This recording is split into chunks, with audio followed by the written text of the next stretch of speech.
안녕하세요. 코드임 성도 여러분, 매일 하임 레시피입니다.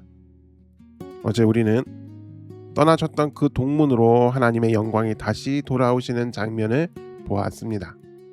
영광이 성전에 가득 찼습니다. 그런데 영광이 돌아온 다음에는 무슨 일이 일어날까요? 오늘 우리가 통독할 본문은 바로 그 이야기입니다.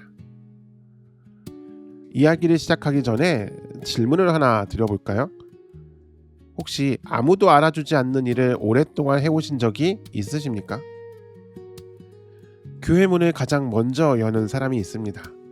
예배가 끝난 지 의자와 또 주보를 정리하는 사람이 있습니다. 화장실을 점검하고 아무도 없는 시간에 강대상을 닦는 사람이 있습니다. 이름이 불리지 않고 사진에 찍히지 않고 감사 인사를 듣지 못할 때가 더 많습니다.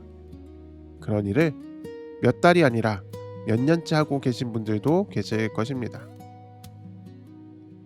오늘 본문에서 하나님은 그런 사람들을 정확히 기억하고 계셨습니다. 나라 전체가 하나님을 떠나던 시절에 조용히 자기 자리를 지킨 사람들이 있었습니다. 그리고 하나님은 새 성전의 직분을 나누실 때 그들을 따로 부르십니다. 오늘 하임 레시피의 주 재료는 이것입니다. 하나님은 지킨 자리를 기억하십니다.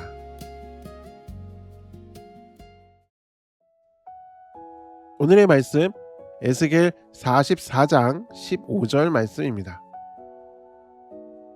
이스라엘 족속이 그릇 행하여 나를 떠날 때 사독의 자손 레위 사람 제사장들은 내 성소의 직분을 지켰은즉 그들은 내게 가까이 나와 수종을 들되 내 앞에 서서 기름과 피를 내게 드릴지니라. 주 여호와의 말씀이니라. 아멘.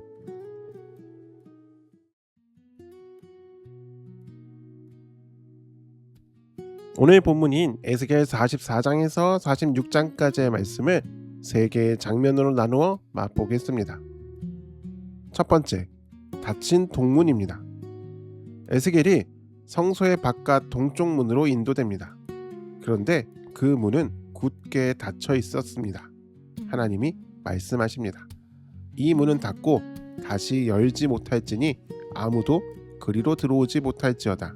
이는 이스라엘 하나님 나 여호와가 그리로 들어왔음이라. 어제 그 문으로 하나님의 찬란한 영광이 들어오셨죠. 이제 그 문은 영원히 봉인됩니다. 사람이 편하게 드나드는 일상의 통로가 아닌 하나님이 지나가신 거룩한 흔적으로 남겨두는 것입니다. 오직 백성의 지도자인 군주만이 그 문 현관에 앉아 하나님 앞에서 음식을 먹을 수 있었습니다. 과거 왕들처럼 제멋대로 권력을 휘두르는 것이 아니라 하나님의 임재 앞에서 겸손히 엎드려 백성을 섬기는 참된 청지기로 서는 자리입니다. 여러분, 우리 삶에도 그런 자리가 있어야 합니다. 하나님이 나를 찾아와 만나주셨던 자리, 내 욕심이나 편리대로 함부로 다루지 않고 거룩하게 구별해두는 자리 말입니다. 모든 것이 수단이 되고 계산이 되는 세상 속에서 하나님만을 위해 비워두고 지켜내는 자리가 있다는 것은 성도에게 가장 큰 은혜입니다. 두 번째, 갈라진 두 무리입니다. 이제 하나님은 새 성전에서 섬길 사람들의 직분을 나누십니다. 그런데 그 기준은 사람의 능력이나 화려한 열심, 단순한 혈통의 차이가 아닙니다. 나라 전체가 하나님을 등지고 떠났던 암흑기 시절, 과연 너는 어디에 서 있었느냐입니다. 레위 사람들 가운데는 이스라엘이 우상을 쫓아 하나님을 떠날 때 함께 휩쓸려 떠났던 이들이 있었습니다. 하나님은 그들을 아주 내치지는 않으십니다. 성전에서 봉사하게 하십니다. 다만 문지기와 재물을 잡는 수종드는 일을 맡기십니다. 회복의 은혜이면서도 동시에 아픈 책임입니다. 반면 오늘 말씀 속 사람들이 있습니다. 이스라엘 족속이 그릇 행하여 나를 떠날 때 사독의 자손들은 내 성소의 직분을 지켰다. 하나님은 그들을 따로 구별하셔서 하나님 앞에 가장 가까이 나와 기름과 피를 드리게 하십니다. 하나님을 가장 가까이서 대면하고 섬기는 지극히 친밀하고 존귀한 특권을 맡기신 것입니다. 여기 한 문장에 주목해 보시기 바랍니다. 나를 떠날 때에. 모두가 타협하고 떠났던 그때입니다.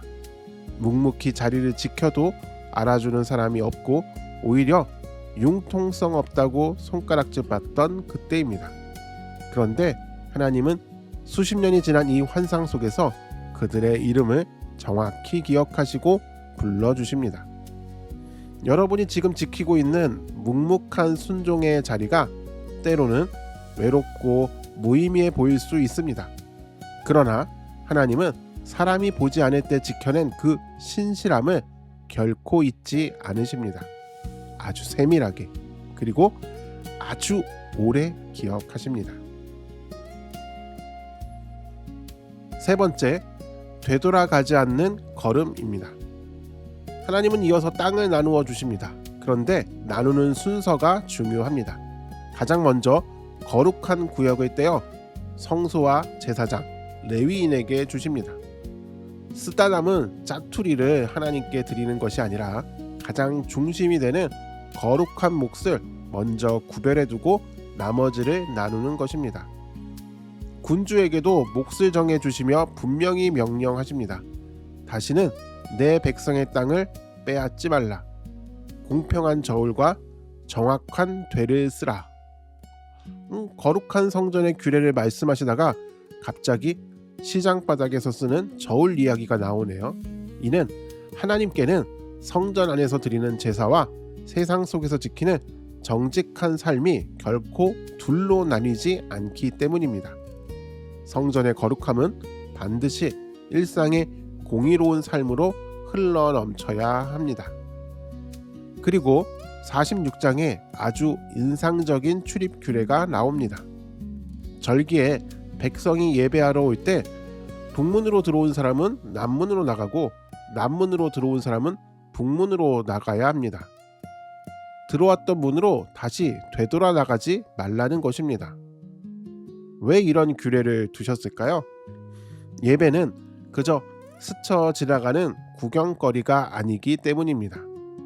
주님 앞에 들어올 때의 마음과 나갈 때의 모습이 똑같다면 그것은 하나님을 깊이 만난 것이 아닙니다. 살아계신 하나님을 진짜로 만난 사람은 들어온 문으로 되돌아가지 않습니다. 삶의 방향이 바뀌고 걸음의 목적지가 달라집니다. 오늘 우리의 예배와 일상이 그러하기를 바랍니다. 들어온 그대로 나가는 무기력한 걸음이 아니라 주님을 만나 완전히 다른 문으로 나아가는 변화된 하루가 되기를 소망합니다.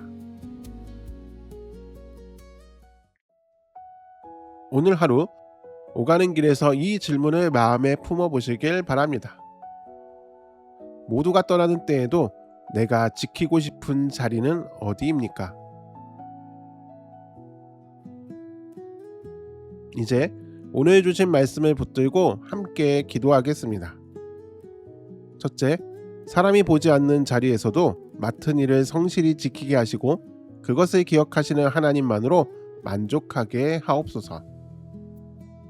둘째, 예배와 일상이 나누지 않게 하시고 하나님 앞에서의 정직이 저울과 세매까지 이르게 하옵소서. 셋째, 코디엠 공동체 안에서 보이지 않는 자리를 묵묵히 섬기는 지체들을 하나님이 기억하시고 어려운 때에도 맡은 자리를 끝까지 지키는 성도들이 되기를 위하여 함께 기도하겠습니다. 하나님 아버지, 모두가 떠났던 그때 자리를 지킨 사람들을 기억하시는 주님을 찬양합니다. 우리가 지키는 작은 자리 하나도 주님의 눈앞에서는 잊히지 않음을 믿습니다. 주님이 만나 주셨던 자리를 함부로 열지 않고 거룩히 지키게 하옵소서. 우리의 예배가 형식이 되지 않게 하시고 저울과 셈에 이르기까지 정직하게 하옵소서. 오늘 우리가 주님 앞에 나왔다가 들어온 그 문으로 되돌아가지 않게 하옵소서. 만난 자만이 갈 수 있는 다른 문으로 나가게 하시고 달라진 걸음으로 각자의 자리를 살아내게 하옵소서. 예수님의 이름으로 기도합니다. 아멘. 오늘도 함께해 주셔서 감사합니다. 내일은 성전 문지방에서 흘러나와 죽은 바다를 살리는 생명의 강의 이야기를 함께 만나겠습니다.